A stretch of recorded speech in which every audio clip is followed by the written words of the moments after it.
Hello, this is Pastor Scott Conway at QXChurch, and I'm here talking today about the QX Life, the QX Life Transformation System. This is actually the second lesson.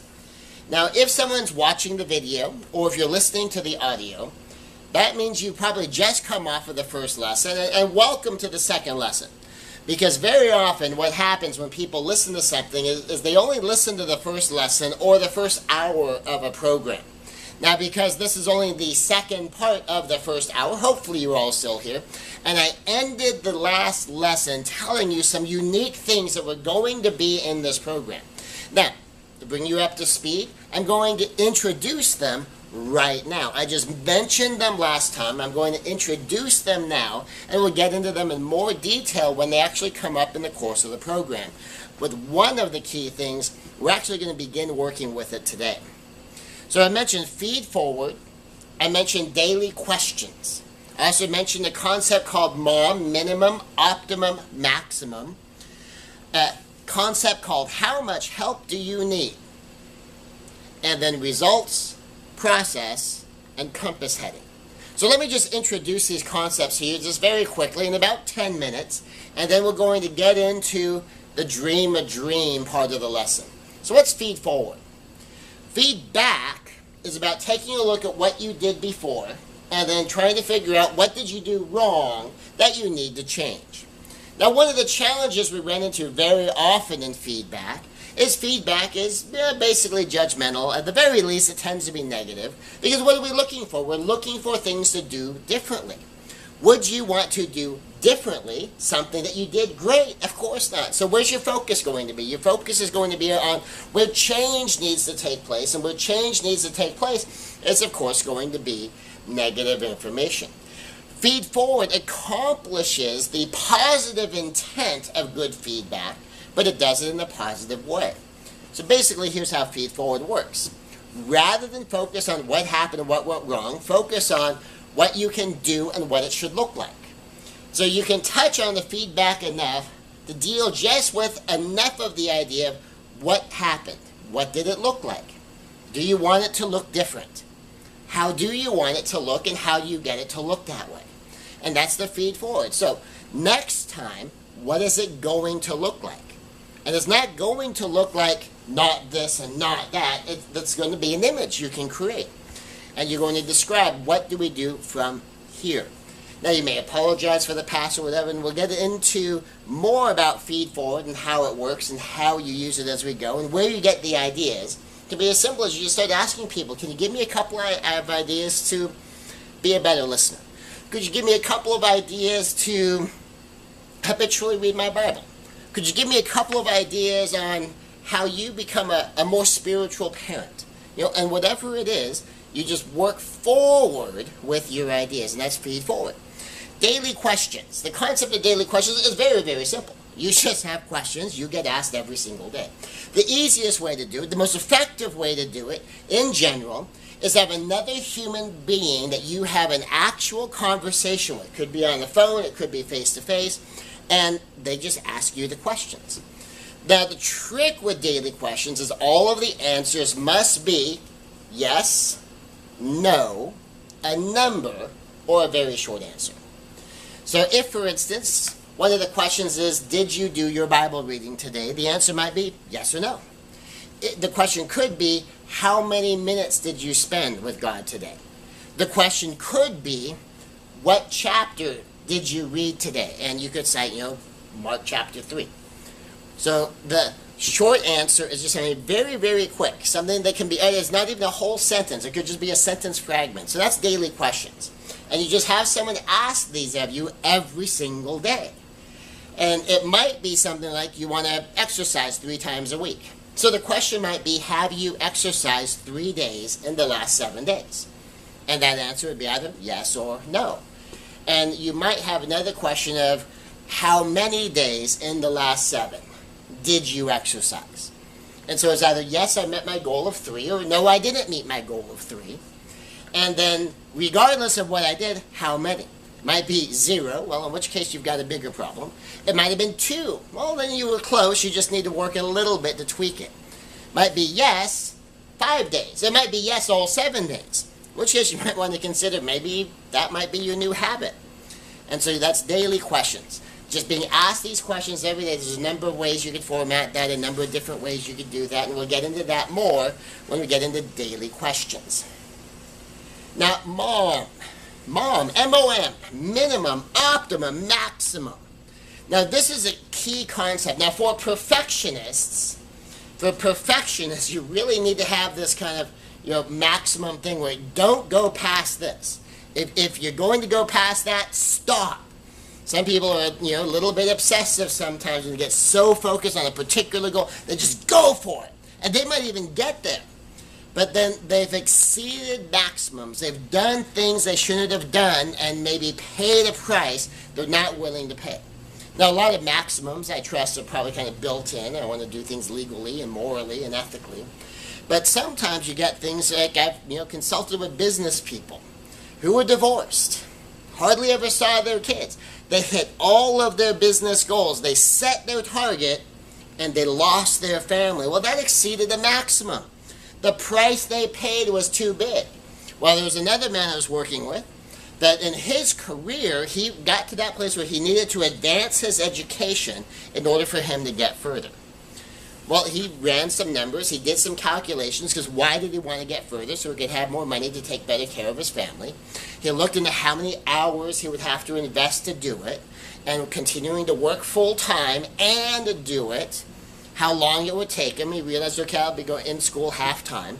And ultimately what he realized is, I will have to walk away from being a good father to spend the time to earn the degree, to get the advancement, to be a better bread earner, so that I can be a better father for kids that by then will be all grown up and gone anyway.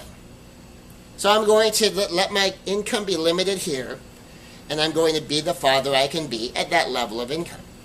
He decided the price exceeded his maximum, and you'll probably hear that story again. So the optimum, that's ideally what you want to be doing, ideally what your target is. Maximum is I don't go past this. This minimum concept. This is important too. Because a lot of us tend to be like all or nothing, black and white thinkers. It's either perfect or it's terrible. It's got to be absolutely purely this way or absolutely purely that way, and there's no in between. Well, first off, that tends to not be real life, and most of us realize that. But sometimes you have to just begin with your minimum. Begin with your minimum. Now, here's a QX standard. And I teach this a lot, and I teach this a lot of places besides QXChurch. And that has to do with if you are a Christian, and pretty much no matter what your belief system is, no matter what your work situation is, no matter what your relationship is, think about this concept and how you could apply it in any number of places. Is I teach a minimum. I recommend that people read their Bible every single day. Well, how many pastors don't recommend that? I would like to think pretty much every member of the clergy will suggest that you read your Bible every single day. I also suggest you pray every single day. And I think pretty much every member of the clergy would recommend that you pray every single day. And I would imagine most Christians would nod, oh yeah, that would be a good thing. I teach from a minimum standpoint. The minimum I teach is I tell people, here's what I want you to do. Every day, just say hello to God. Just check in with God. Even if all you say is, good morning, God. Even if all you do is you pray a blessing over a single meal. Even if all you do is say, good night, God. Or even better yet, if all you do is say, thank you, God. Okay, prayer time's done. You've done enough. You've exceeded that basic bottom line minimum. You prayed today. How about Bible reading? Well, for Bible reading, I have a couple of things that I teach. One is, just read one verse. You can just open the Bible randomly, read one verse. Something else that I teach is commit one verse to memory. You could even just do Jesus wept. Shortest verse in the Bible. John 3:16, Romans 8:20. You pick your verse. And, say if I'm using Romans 8:28, and I don't have a Bible, but I need to do my Bible time today. I just quote the verse, Romans 8:28. For we know that God causes all things to work together for good, for those who are called, or who love God and are called according to His purposes. All right, Bible time's done today. I've hit my minimums. I've done it today. Now, is that where you want to live your whole life? Do you want to live your whole life at minimums? No, of course not. But do you want to start somewhere?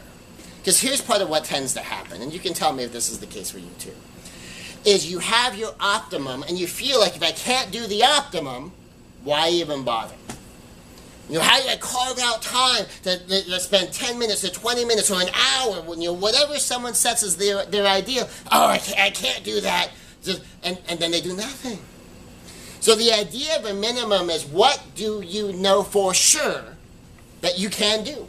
Now imagine if you go to my church, you're going to come to me next Sunday and say, well, Pastor, I know you talked about spending an hour a day with God. I know you talked about reading the entire Bible all the way through in 1 year, and I'm not that fast of a reader, sir. So I mean that's like 20 or 30 minutes of reading every day, sir. And well, Pastor, that half hour to hour with God in prayer, and I just didn't have time. I just didn't have time. Well, that sounds reasonable. It's like you didn't have an hour every single day. Yeah, a lot of us don't have an hour every single day. But what if you're going to come to me and say, Pastor, the thing you said about, one verse and just say, thank you, God, and, that's almost 10 seconds. 10 seconds every day. I just didn't have time. Well, of course, that sounds silly. I hope some of you are laughing, because how do you go to your pastor and say, sir, I couldn't find 10 seconds a day? So, well, you could have done it in the time it took you to tell me you didn't have time to do it. 10 seconds. And you get it in there. You wedge it into your life, and you begin to make it a habit. And you know what will happen? The bizarre thing will happen. Every once in a while, you'll catch yourself praying, not even just for the 10 seconds, but maybe for a whole minute. Every once in a while, maybe for 2 or 3 minutes, or 5 or 10 minutes. You might find you read your one verse in the Bible, and there's kind of something interesting there, and maybe you read 2, 3. You might even get like totally out of control and read a whole chapter. And what starts to happen is this daily habit. Every once in a while, not all the time, but every once in a while, it begins to expand. Because you get it in there. If you don't get it in there, it's not there to expand. So that's the concept of minimum. What's your minimum? What can you do? What do you know you can do, and you're so sure you know you can do it? Not only can you do it, but there's no excuse not to. There's no excuse you can make that sounds even remotely reasonable of why you can't. Now then, the idea of how much help do you need? Well, part of that, back to daily questions, for instance. How much help do you need? Do you need daily questions? Do you just need to make a list? Do you need someone to hold you accountable? Do you need a reward? Do you need a punishment? Do you need a reward and a punishment and someone to hold you accountable and a list and daily questions? Do you need a spotter and an accountability partner and a coach? Do you need to have a public checklist? Do you need to have something private? Do you need to write it down yourself? All of these things you can stack up of how much help do you need? Do you need a team? Do you need a group? Do you need a mentor? Do you need some expert to coach you and guide you? Or do you just need to hire someone else to do chunks of it? Do you need a book? Do you need a seminar? And so on and so on. How much help do you need? When you look at the things you're trying to do, and sometimes it's just a matter of just doing it. Okay, how much help do you need to make sure you just do it? Because sometimes that 10 seconds, could someone say, oh, I forgot. All right, well, how much help do you need? How much help do you need to build into your system to make sure you don't forget, so that you make sure you remember every day? And then this last one, results, process, compass, heading. A results goal is what we usually think of as a goal. What's the outcome? What do you want it to look like? That's a goal. A process goal is what do you want to do? Like, I want to read my Bible every day, I want to pray every day. That's an example of a process goal. We're going to talk more about that. I think that's pretty self-evident to most people. I want to engage in certain activity. I want to follow this process, and I'll just take the outcome that comes from that. But it'll be something good. It'll be better. Better is good. Better is winning. I like winning. But this other concept here, compass heading. A compass heading goal. A compass heading goal is something like, be ye perfect, even as your Father in heaven is perfect. Well, perfection doesn't have a destination. There's no place where you can stop and go, well, congratulate me, I am now perfect. Now, perfection is someplace you keep moving toward. It's never a place you can actually arrive. Now, if you talk to perfectionists, they go crazy trying to arrive there because there is no perfect. You can do maybe a perfect test, a perfect assignment, a perfect project, but then there's another one. You can't be done. Now, here's the value of that. It's a compass heading. That means every human being, every day of their life can wake up, stretch out, okay, from where I am, which direction is perfect? Oh, perfect is in that direction. Well, let me see if I can take a step or two in that direction today. That's a compass heading goal. Now, here's part of why grasping this basic idea of a compass heading goal is so important. Dream a dream. Dream a dream. Now, we talk about dream building. We talk about dreaming about what's possible. What could you do if you could do all things? What could you accomplish if you could accomplish anything? Where could you be if you could be anywhere? Dream the dream. But you know what limits a lot of people's dreaming? What limits a lot of people's vision and goal setting is the idea, well, but I don't know how to get there. They kind of get this idea in their head that when I'm dreaming a dream, I need to dream the dream, but I need to understand how I can get there. I need to have the plan, the step-by-step, that if I'm going to believe for it, I have to already know exactly how to get there. It has to be so close already I could do it. I know I could do it. Well, here's something I want you to do. Dream a compass-heading dream. Dream a dream that is so big. Dream a dream that can be so far away that you can wake up, stretch, and okay, which direction is that dream from here? Let me see if I can get a step or two in that direction.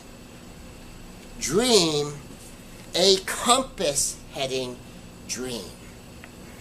Dream a compass-heading dream. You don't have to know how you can get there. You don't even have to know if you can get there. Dream the kind of dream that will inspire you to move in a direction. I'm going that way. Will I get there? I don't know. Maybe, maybe not. That's the direction I'm going. Dream a compass-heading dream. When you realize you're dreaming a compass-heading dream, it unleashes your imagination. Because now you don't have to be limited by things you think you can do. You don't have to be limited by destinations you believe you can arrive at. You don't have to limit yourself at all.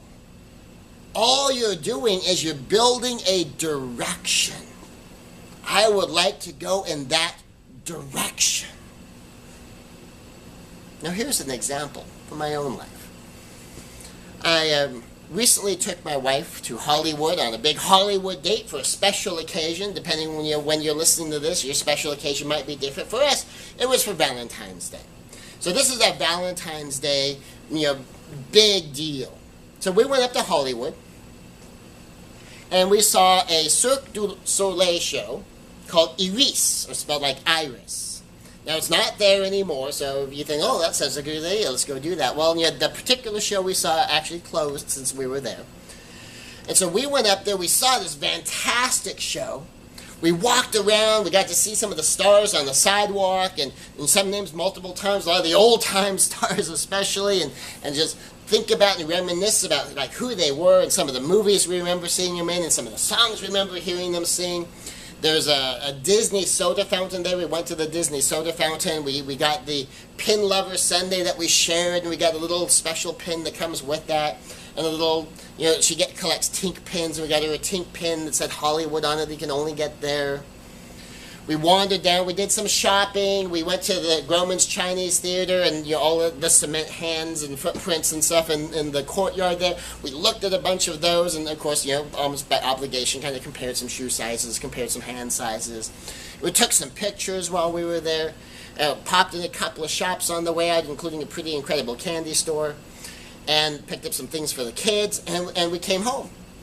And on the way home, we stopped off near Disneyland, and we just had a pizza dinner. Actually, we didn't have pizza at the place, but that's what they're known for. And then we headed on home. Now, that sounds like a pretty spectacular trip, and I'm imagining if someone's listening to that, it's like, wow, that sounds pretty good. Well, the dream I had for my compass heading that was reasonable would have been about $1,500 and been a weekend trip.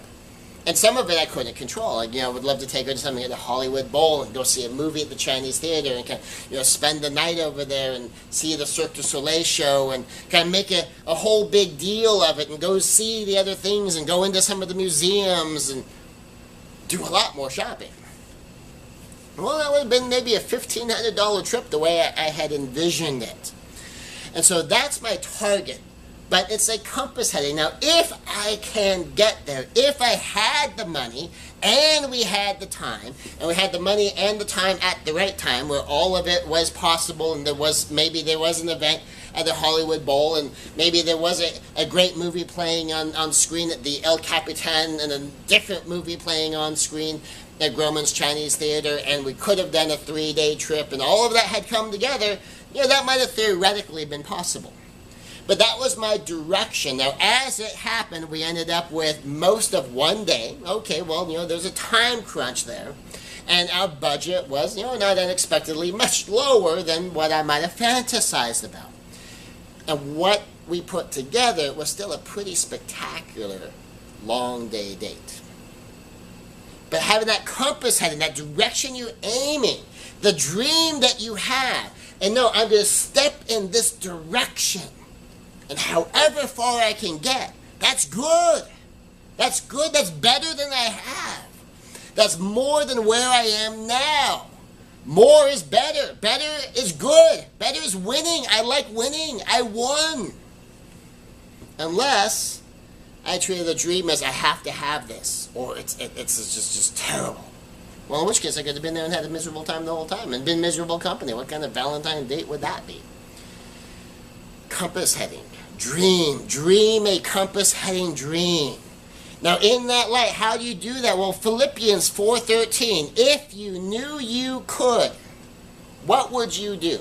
Philippians 4:13. Now, honestly, I'm not very good at what we call addresses in the Bible of knowing exactly what chapter and the verse something is. So if you said, Philippians 4:13, well, I have my notes here. But if you just asked me, and said, this book, this chapter, this verse, what does that say? Honestly, I don't know most of the time. What this one is I can do all things through Christ who strengthens me. I can do all things, all sorts of things. Everything that is possible for me, I can do because Christ strengthens me. Now that might be a Genesis 1:1, Christ strengthens me, that Christ created me, engineered me, designed a whole system, and put me here so I can win. Or it might be a personal empowerment, personal gifting, spiritual gifting, things that you didn't even have this ability or this talent before you became a Christian. Could be opportunities that He strengthens you to give you the opportunity to be educated. And then that's where your strength comes from that opportunity for education that Christ gave you. However you want to look at it, you can do all things. You can do all sorts of things through Christ who strengthens you. Let's just assume Philippians 4:13 is true. Just assume it's true. Think about what you would like. Assume you could not fail. What might you try? Compass heading. Doesn't have to be realistic. What might you try? Assume success was guaranteed. Compass heading. Doesn't have to be. But assume it was. What goals would you set? Use a little possibility thinking here. In fact, you can even, if you can, leave behind possibility thinking, go into the realm of impossibility. And just assume that it's possible. Because with God, All things are possible. Just because it's impossible with man, what do you think just might be possible? Might be possible about what you would like. Imagine it. Put yourself there. Describe it. Paint a picture. See it, hear it, touch it, be there. Now, see how big God could make it. God's vision. Hopefully that just got a whole lot bigger. It's a compass heading. You can let go and just accept the creative leading of the Holy Spirit to inspire you forward. The greatest value in setting a future goal is in the present action it inspires. It doesn't matter if you can get there. It's your compass heading to inspire you to do something different now. To step up and take action now because you're inspired by that compass heading vision. The only thing that stands between a man and what he wants from life is often merely the will to try it and the faith to believe that it is possible. That's Richard M. DeVos. So what do you want? Choose. Less of this, more of that. If something is painful in some way, you probably would like less of it. If something is something you see as a good thing, you probably would like more of it. How do you try? You plan. You come up with a plan. And do you believe? Well, faith is a logical extension from what you do know to what you do not know for sure. Faith is the logical extension from what you do know to what you do not know for sure. A couple of ways to do that. One, take a look at this logically. Logically, if you can do all things through Christ who strengthens you, does that suddenly change what's possible? Of course it does. And you start to look at, what do I already know? Based upon what I already do know, of all those things I have no way to know for sure because I'm not there yet. Haven't done it yet. What might even theoretically be possible? And that's faith, to believe. Sometimes we underestimate what's possible for us. Imagine if you sat down with the average, 3-year-old and had them explain what they thought was possible for them. 10 years later with a 13-year-old, their experience would be very different. What's possible? We don't even know. So that's the beginning, and that's your assignment, is dream a dream. Dream a compass-heading dream, and write it down. You don't have to write it down in detail, but detail would be great. And then be ready to head in that direction. So join me for lesson number 3. And dream your compass-heading dream between now and then.